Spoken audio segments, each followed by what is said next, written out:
دباؤ کا شکار رہا ہے اور یہ بیلیں ڈیسائیڈ نہیں ہوئی. یہ رویہ سپریم کورٹ میں نہ اپنایا جائے. سپریم کورٹ کا اٹس دی ہائیسٹ کورٹ. تو ہم نے اپنا جو پروٹیسٹ ہے اور جو مخالفت کی سیٹلمنٹ کی جو ریکارڈ کا حصہ وادی ہے. چیف جسٹس صاحب کی طرف سے ایشورنس ہے, مقدمہ پڑھ لیا ہے تمام پارٹیوں سے, اور کل وہ مقدمے کی آگے سماعت ہوگی اور انشاءاللہ کل. اچھا سلمان صفدر صاحب, یہ بتائیے گا کہ آج ہم نے جو حکومت سرکار کے گواہ تھے ان سے پوچھا کہ یہ کس نوعیت کا مقدمہ ہے, تو انہوں نے کہا کہ جو گواہ ہیں جو پاکستان تحریک انصاف اور آپ لوگ کہتے ہیں کہ شہادتوں اور گواہوں کے اوپر یہ کیس کھڑا ہے, وہ کہتے ہیں کہ ہمارے جو بیان ہے وہ دیکھ لیں, ایسا کوئی مقدمہ جو گواہوں کے اوپر جو ہم آپ لوگ کہتے ہیں کہ ٹیبل کے نیچے چکا تھا اس سے تو سرکار آپ کے خلاف بیان دے گئی ہے, ایسا کوئی ہم نے بیان ہی نہیں جمع کرایا. دیکھیے یہ تو سرکار کا جو موقف رہا ہے نا اس پورے کیس میں بڑا عجیب و غریب رہا ہے. اور میں اکثر یہ آپ نے مجھے کہتا سنا ہوگا کہ 2-3 ماہ پہلے آپ نے دیکھا کہ سرکار نے کہا کہ عمران خان صاحب کے ٹیسٹ کروائے وہ اور کچھ ایویڈنس کلیکٹ کرنا.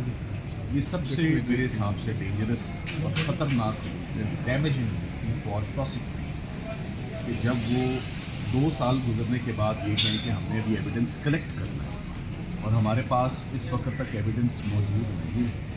تو میرا خیال ہے کہ میں حیران نہیں ہوا کہ جب پولیس والے یہ کہیں ان کے پاس جو ایویڈنس ہے وہ بالکل انسیٹسفیکٹری ایویڈنس ہے, وہ that evidence is not reliable, وہ evidence is discarded, that is rejected by number of ضمانتوں میں بھی اس ایویڈنس کو فردر انکوائری قرار دیا گیا اور ٹرائل کورٹ میں پورا ایویڈنس ریکارڈ کر کے میں آپ کو ارج کروں گا کہ آپ میاں والی کی FIR ہے پی ایف کیس کی جج عباس شاہ کا جو فیصلہ ہے سرکاری کا APC کا وہ دیکھیں, اور اس کے ساتھ آپ شاہ محمود قریشی صاحب کے آرڈرز دیکھیں, آپ فواد چودھری صاحب کے آرڈرز دیکھیں.